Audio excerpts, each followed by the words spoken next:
Hello there, Saber fans.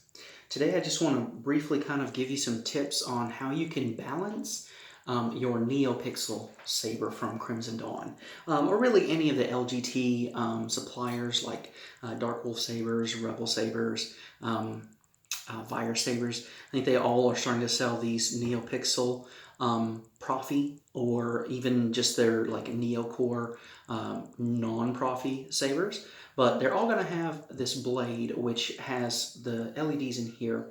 So if it doesn't have that, it's going to be what's called baselit, which means the LED is right here pointing up and it goes through the hollow tube. But the cool thing about the Neopixel, of course, is that because the blade has the LEDs, you can get cool effects like the ignition scroll, like that, and the deignition. You also have really cool effects like lightning. Oh, let me show you this. So the unstable, you can kind of see in the reflection here on the table.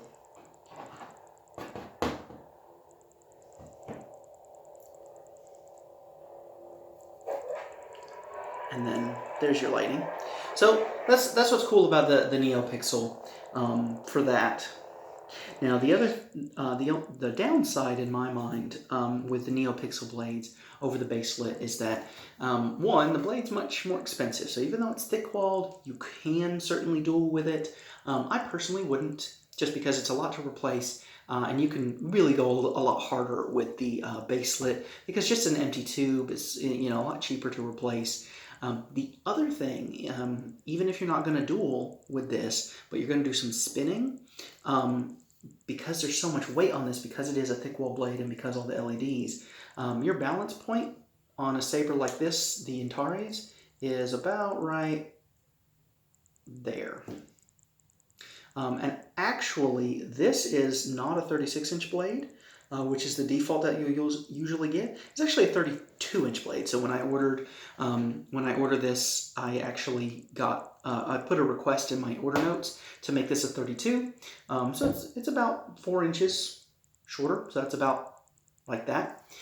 And that certainly helps to rebalance it. And of course, Crimson Dawn doesn't sell the Antares in the Profi Neopixel just yet, but their cores are interchangeable. So that's what I did. I ordered a mystery box, put in my order notes to get a 32-inch blade, and then when it arrived, it ended up being a Typhon, which I've just done a review of in a previous video. But I swapped the core so that I could have this, because this one definitely is my more pleasing aesthetic saber. I've added these thumb screws, the little gold tape, a little cap on the recharge port, and the other modification, I temporarily removed it to show you guys, but the other modification kind of goes back to what this video is about, balancing your saber. So one of the things that you can do, and really one of the most effective things that you can do to balance your saber, is add an extension at the end.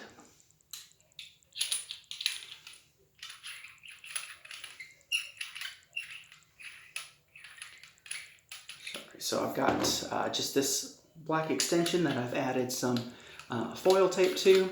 Kind of adds to the black striped aesthetic, and then I can put back its pommel. And so that makes the saber longer. I think it's about 12 inches from the bottom here to this, which I think is a good length. Any longer I think would be too much, but this certainly isn't too much longer. But that certainly shifts my balance point. Before it was about here. Now I think the balance point is about there. And since I normally grab it at this point, that puts still a little bit more weight on the blade, which I personally like. I like to have the blade end just a little bit heavier so that I can use that momentum for spinning. But if you really want to bring it down, another option that you can do is to get a heavier pommel.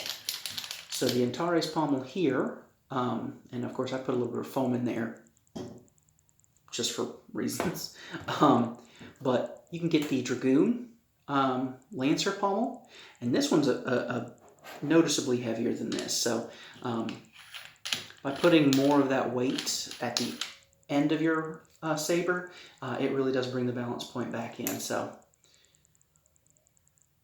yeah, that balance point is right about there. And if you really want to get crazy, you just really want to add, more to the length, you can keep adding extensions. That's one of the great things about these modular parts, is that you could just keep adding if you want. Personally, I think this is a little too long for my taste. So I'm actually going to take this out in a minute, but I just want to show you where the balance point is on this now. So because of that, yeah, the balance point is right about at the emitter right there. So if you want to do some spinning, I know that there's, I think it's called contact spinning, where they can like spin around their necks and stuff and around their arms. I need to practice that myself, but I've noticed that when they do that, they have quite a long hilt. So that's got to be to counterbalance. But yeah, balancing your saber will definitely make things easier for you to spin. It will make it much less effort on your wrist if you're spinning. You don't have to necessarily control as much momentum and kind of go against what it's what it's trying to do. But I just wanted to share that with you. And then of course, just real quick, so this is how I have my Antares most of the time. And again, that's maybe 12-13 inches from here to here, and it has those nice T-grips and a lot of features that I think exist on Canon hilts, like the button. This is reminiscent of Luke's thin neck. Same thing with these grooves, are very reminiscent of Luke's saber, Luke's green saber. And then these T-grips, of course, are like the Anakin's saber. So, a little mix of that stuff. And then, this is my most realistic saber because it is Profi. But I hope you guys enjoy.